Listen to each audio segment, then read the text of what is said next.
Olá pessoal, a paz do Senhor. Hoje eu estava fazendo o meu devocional e eu me lembrei de que algumas pessoas têm muita dificuldade para ler a Bíblia, para estudar, né, os textos bíblicos, e a gente sempre ouve, né, que como que eu faço para ler a Bíblia, como que eu faço para estudar a Bíblia, como que eu faço para compreender a Bíblia. E aí, nesse momento que eu estava fazendo o meu devocional, eu pensei em algo para te ajudar. E eu vou fazer como a didática, né, de algumas brincadeiras do Facebook e até do Instagram, para te ajudar nessa dinâmica.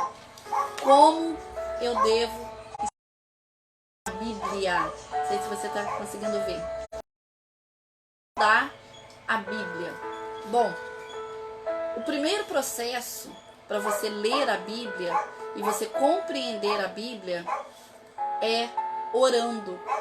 Você precisa, antes da sua leitura, antes de qualquer coisa, você precisa orar. A oração, ela tem um papel fundamental, né, que é de abrir o nosso entendimento. O princípio de tudo, a sabedoria que vem de Deus. Então, antes de tudo, você precisa orar. Ore a Deus para que o autor da palavra, o autor da Bíblia, revele o conteúdo para você, revele as entrelinhas, abra o seu entendimento, sua compreensão, abra o seu, né, a sua expansão visual e para que você consiga ali observar melhor o texto, o contexto, os versículos, os capítulos, de uma maneira que isso salte aos seus olhos. E eu tenho certeza que o Espírito Santo vai fazer isso. Existem duas maneiras de nós lermos a Bíblia.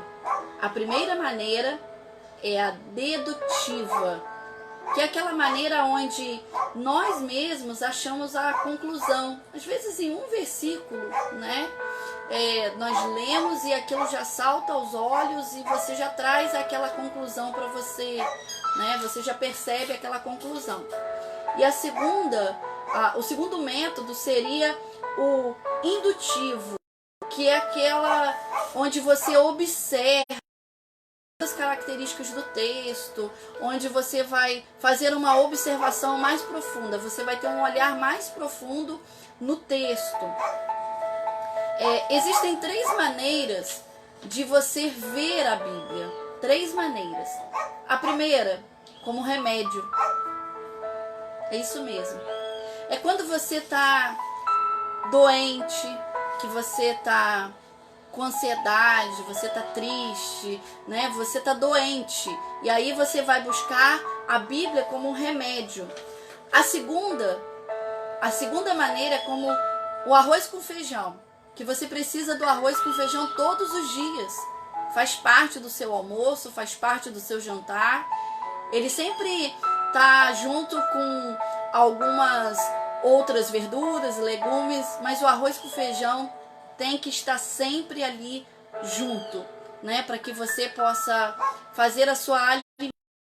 Então, todos os dias você vai se utilizar ou do feijão com arroz, ou somente do arroz, mas ele sempre vai estar presente aí no seu dia a dia. E a terceira maneira, que é como um chocolate, que é algo muito prazeroso. Então a Bíblia, ela pode ser observada, ela tem essas 3 maneiras de fazer existência na sua vida. Apenas como um remédio, onde você só vai buscar nos tempos de necessidade, nos tempos de aflição, nos tempos de angústia, nos tempos onde você precisa de uma resposta de Deus. Ou você vai buscar, né, como sendo um arroz com feijão para você, onde é necessário você ter a leitura da Bíblia todos os dias para a sua sobrevivência. Ou você vai olhar a Bíblia e as Escrituras como algo prazeroso, como algo que você gosta, você sente prazer, que é comer um chocolate. Quem não gosta de comer um chocolate? Mas se de repente você não gosta de um chocolate, imagina aquilo que você gosta, aquilo que você sente prazer, né? Então veja a leitura da Bíblia, a leitura da palavra como algo prazeroso. Então existem essas 3 maneiras de você estar conectado à palavra de Deus, como remédio, como algo indispensável para a sua vida, ou como algo que seja prazeroso para você. E o prazer de ler as Escrituras, ela traz uma alegria, ela traz uma descoberta.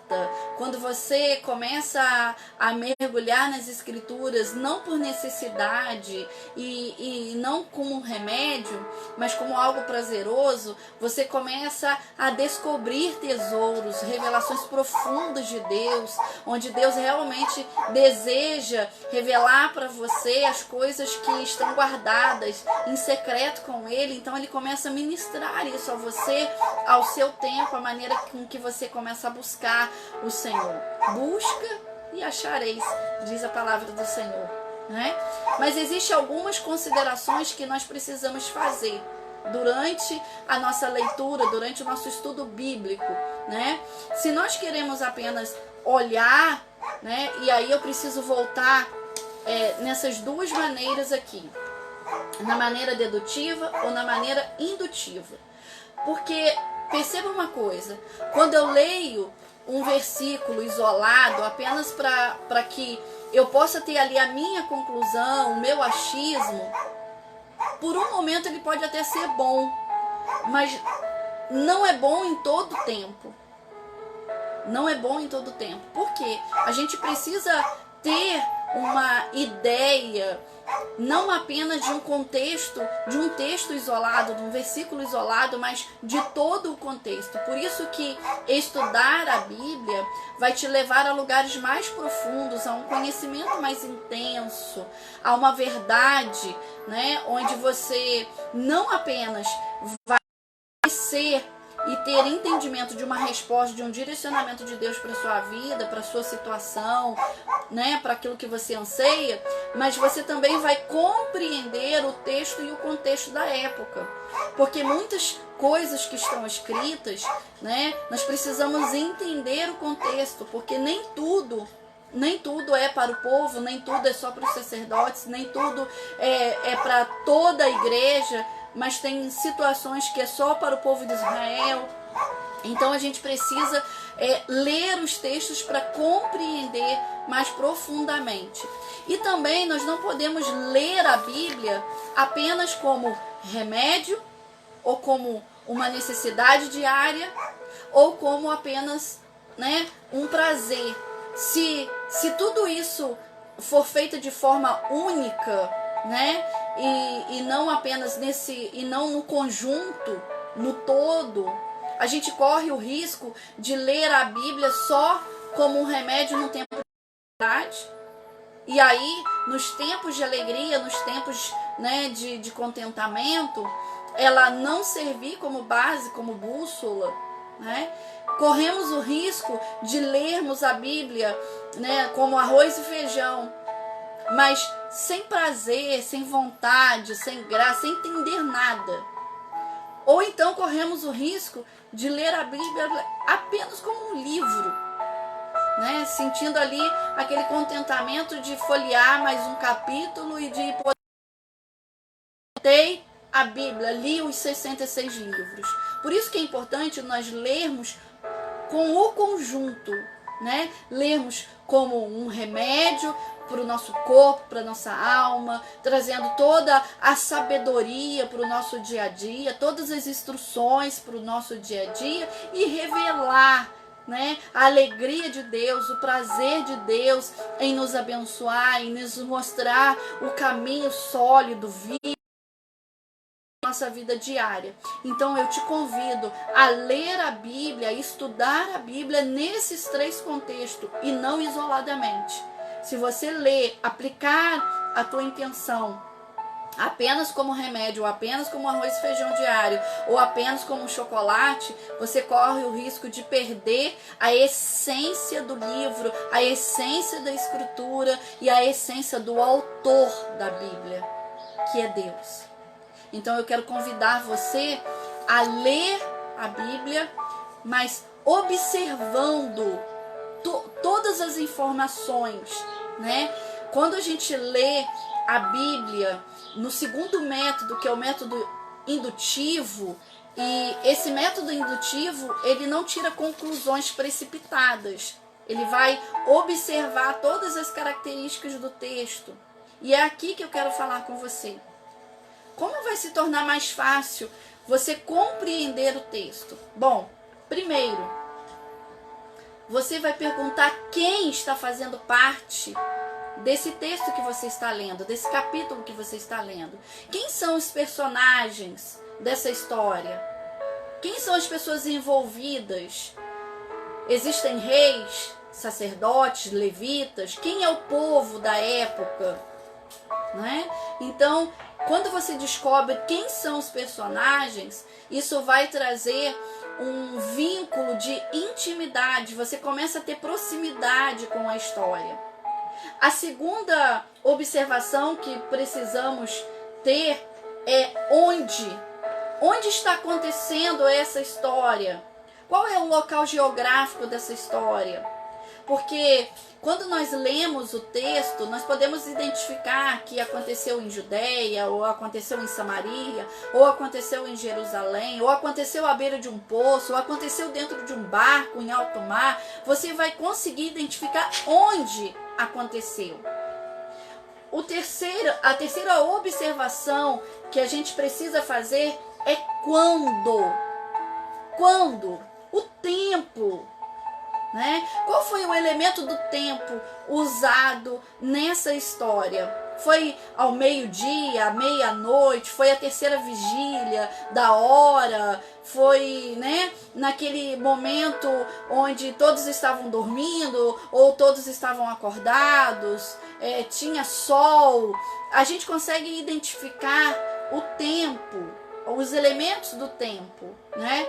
Quando nós lemos sobre a prisão de Paulo e Silas, a gente percebe que tem o elemento do tempo. À meia-noite houve um terremoto. Onde aconteceu o terremoto? Na prisão. Quem estava na prisão? Paulo e Silas. A gente vai perceber que você vai conseguir identificar melhor o texto e o contexto, tá? A quarta característica na sua leitura são as emoções desses personagens. Porque imagina você e a sua história. Cada dia você tem um sentimento. Você está dotado de emoções. Em alguns textos a gente consegue ver muito claramente, né, as informações. Em outras, você precisa ler, né, os textos para que você sinta a expressão emocional desses personagens. Você consegue dimensionar, se colocar no lugar daquele personagem e sentir o que ele possivelmente estivesse sentindo, mesmo que isso seja um pouco distante. Mas quando nós nos colocamos nesse lugar de proximidade dos personagens bíblicos, a gente consegue sentir mais a humanidade desses personagens. E a gente consegue compreender que esses homens, essas mulheres, esses sacerdotes, né, esses reis são naturais, como eu e você somos. E com isso nós somos dotados de emoções. Isso torna a nossa leitura mais empática. A gente consegue se posicionar na maneira que aquele personagem está se posicionando, né? O porquê que ele está agindo daquela maneira, o porquê que está acontecendo aquilo, quais são as emoções, né, que aquele personagem está carregando. Quando nós lemos o livro de Jeremias, nós vemos logo uma expressão da emoção de Jeremias. E Jeremias era o profeta chorão, né? Emocionalmente, ele sempre estava muito sensível, né? Então a gente já consegue detectar a sensibilidade de Jeremias, a voz de Deus, as instruções de Deus, aos comandos de Deus. Todas as vezes que Deus, né, compelia ele a profecia sobre o povo, ele sofria, ele carregava emocionalmente ali os seus sofrimentos, a sua angústia, de não ver o povo retribuindo, não apenas retribuindo a Deus com a sua devoção, mas obedecendo a Deus pelas instruções liberadas. Então isso gerava uma sensibilidade em Jeremias, né? Então a gente vai conseguir perceber as emoções desses personagens, quando eles estão bravos, quando eles estão irritados. Por exemplo, Moisés, quando ele está no deserto e o povo começa a falar na cabeça dele, Deus manda ele falar a pedra, mas ele está tão irritado, ele está tão bravo, chateado, que ele bate na pedra. Então a gente vai conseguir ter uma empatia melhor, uma sensibilidade melhor, quando nós observamos as emoções desses personagens, dessas histórias, né? A segunda, né, e a quinta observação que precisamos fazer é quais são as instruções de Deus liberadas. Entenda que as instruções, elas dentro do texto que nós estivermos lendo, elas são instruções liberadas de homens para homens ou de Deus para o homem. Então nós temos essas duas observações para fazer. É Deus que está liberando uma instrução para os homens, ou são os homens naturais, humanos, carregados das suas emoções naturais e humanas, que estão liberando instruções para outros homens naturais e humanos?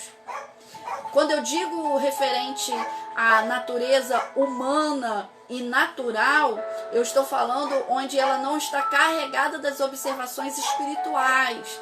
São pessoas dotadas de vaidades, de ego, de poderio próprio, de soberania própria. Pessoas que se colocam, por exemplo, como Faraó, né? Onde ele vai se colocar o eu sou. Tanto que quando Deus vai liberar uma instrução a Moisés, para que Moisés falasse a Faraó, Deus libera uma instrução para Moisés, dizendo para ele: diga a Faraó que o eu sou te enviou. Ou seja, ele conhecia a natureza humana de Faraó, mas a liberação de Deus, uma instrução de Deus na vida de Moisés para falar a Faraó era diferente, vinha de um conceito sobrenatural. Então nós precisamos olhar esses dois contextos, quando é de homens naturais, de conceitos naturais, humanidades, né, fisicamente falando, sem nenhum contexto de Deus, nenhuma intervenção de Deus, ou se é uma instrução liberada de Deus para os homens. E a sexta observação que precisamos fazer é a comparação. O que vem a comparação? Nessa comparação nós temos a observação de duas ideias, de dois personagens, de dois temas. Por exemplo, quando eu citei aqui Moisés e Faraó, o contexto de que Deus havia dado uma instrução para libertar o povo, né? Então, quais são as duas ideias? Vamos fazer uma comparação desses dois personagens, uma vez que eles viviam juntos, foram criados juntos. Quais eram as instruções que interligavam esses dois personagens? Quais foram as instruções de Deus liberadas, né? Quando isso aconteceu? Onde isso estava acontecendo? Quem eram os personagens principais dessa história? Quem eram os coadjuvantes dessa história? Quem estava fazendo parte? O que eles estavam fazendo, né? No momento em que Deus mandou com que libertasse o povo de Israel. Então, dentro dessas observações, nós vamos ter aqui uma do texto, daquilo que nós estamos lendo. E por último, né, quando nós estamos lendo um capítulo, nós temos assim alguns livros que são livros muito pequenos. Por exemplo, nós temos Obadias, nós temos Joel, nós temos Esther, o livro de Ruth, né? E o livro de Esther. Nós temos alguns livros que são pequenos e que dá uma dimensão melhor para possa compreender, a gente consegue ler o texto todo, o capítulo todo, o versículo todo, a gente lê o livro todo. Agora, quando é um capítulo maior, por exemplo, os evangelhos ou o Antigo Testamento, que tem vários capítulos, né? Então se torna uma compreensão, você vai ter que ir lendo capítulo a capítulo para ficar melhor a compreensão. Mas como que eu vou estudar um livro, ou mesmo um capítulo, né, diferente? Eu quero ler só o capítulo 1, um exemplo do livro de Miqueias. Eu quero ler só o capítulo 1, ou eu quero ler só o capítulo 2. Como que eu vou fazer para estudar de capítulo a capítulo? Bom, eu quero ensinar você a ler os capítulos como se você estivesse vendo um filme, né? Se nós tivermos alguém do nosso lado que nos der um spoiler do filme, ele vai te contar algumas partes do filme. Já entendi? Você vai querer ler o filme, você não vai querer ver o filme, né? Quando eu digo ler o filme, porque cada um tem uma maneira e um jeito de fazer a leitura daquilo que está vendo, né? Então você não vai querer mais sentar para ver o filme. Então, não aceite spoiler, tá? Não aceite. Veja você o filme, faça você a sua leitura do filme. E o filme, nesse caso, são os capítulos da Bíblia. Como que você vai fazer isso? Eu quero explicar isso para você. Quando a gente lê cada capítulo como se fosse um filme, imagina se você fosse ler o filme pela metade. Imagina que eu quero ler o livro de Miqueias no capítulo 2. Mas eu preciso entender o que aconteceu no capítulo anterior, que é o capítulo 1. E eu também vou precisar ver o capítulo 3 para entender o contexto da história. Porque o antes e o depois faz parte do durante. É como a nossa história, nós estamos vivendo uma história, né? E cada etapa da nossa vida tem o antes, o durante e o depois. Se nós pegarmos apenas o final, nós não iremos entender o livro ou o filme. Quantas vezes eu mesma peguei filmes e já pela metade, porque estava no canal, já estava, né, em andamento, e depois eu fui pegar o filme todo para ver o filme do início ao fim. A mesma coisa são os contextos bíblicos. Quando nós isolamos um capítulo ou isolamos um versículo, nós não entendemos de fato o contexto. Por isso que é necessário ler o capítulo anterior e ler o capítulo posterior, para que você tenha a compreensão.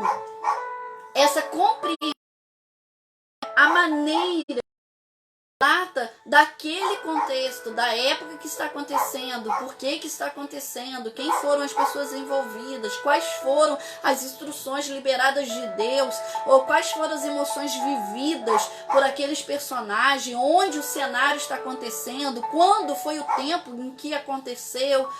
Então, a gente não vai ler os versículos mais de uma maneira tão dedutiva mais. A gente vai conseguir compreender que quando Deus estiver falando com você através das Escrituras, você vai entender aquela mensagem de Deus para sua vida como o antes, o durante e o depois.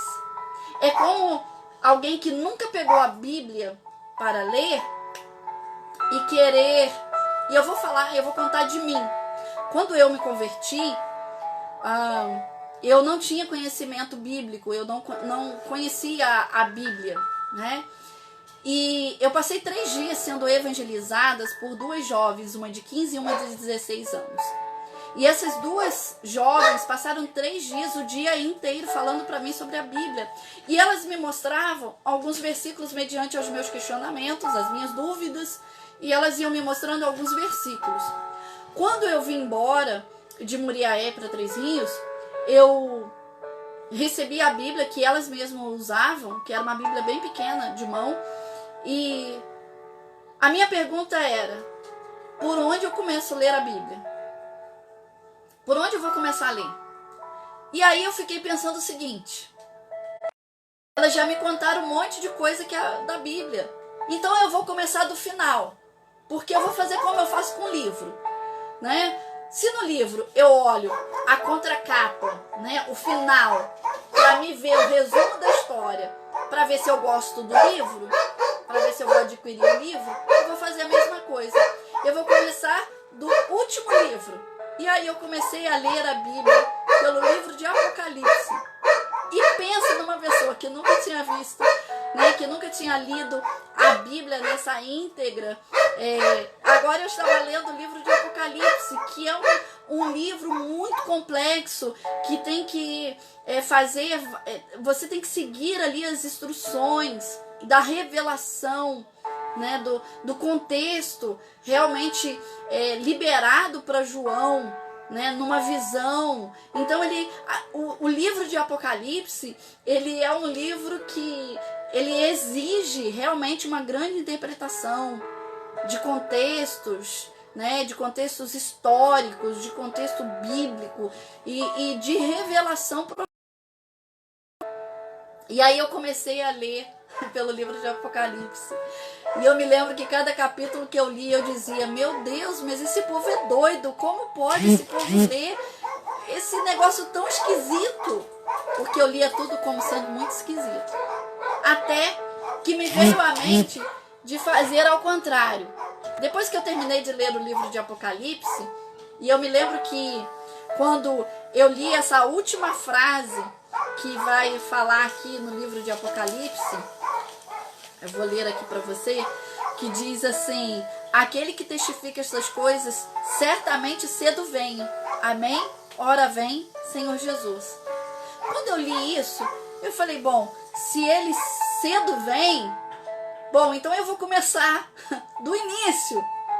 E aí eu parti para o livro do Gênesis. E aí foi quando eu comecei de fato a ler a Bíblia por inteira, né?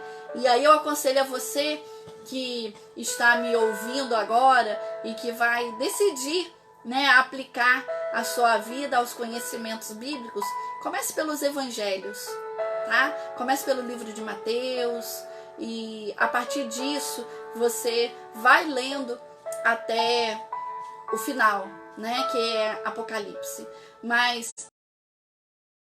leitura pelo Novo Testamento, porque o Novo Testamento ele está carregado de Jesus e você precisa compreender quem é Jesus na sua vida, quem é Jesus na história do mundo e o porquê ele veio, para que ele veio, onde ele está agora, qual o papel dele agora.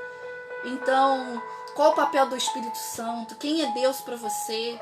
Então, a melhor maneira de você fazer uma boa leitura bíblica hoje e que essa leitura possa realmente fazer um sentido para você, não apenas contextualmente, né, de conhecimento, de conhecimento bíblico, mas principalmente de revelação de quem é você e de quem é Deus na sua vida.